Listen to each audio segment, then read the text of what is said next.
Hello mga ka-farmers, kamusta po kayo? Ayan, muling nagbabalik ang inyong kamunting magsasaka mga ka-farmers. And for today's video, update tayo dito sa ating sitaw mga ka-farmers.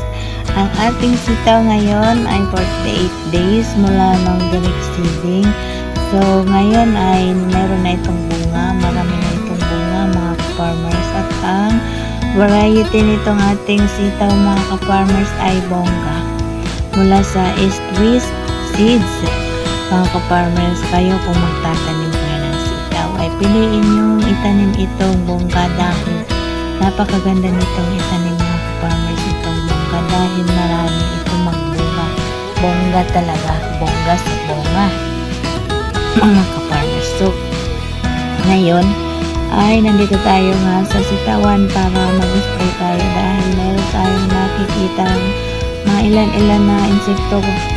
Yung pasensya na po kasi masakit yung lalamunan ko, masamid ako.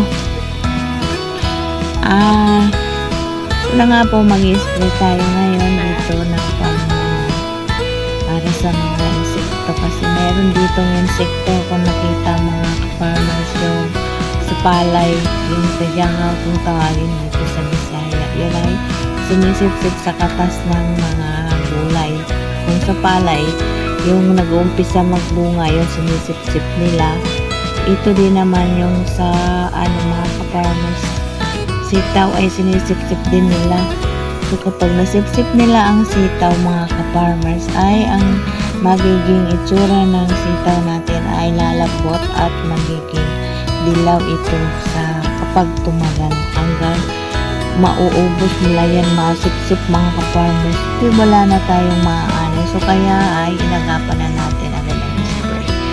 So yan lang muna mga ka-farmers. Thanks for watching.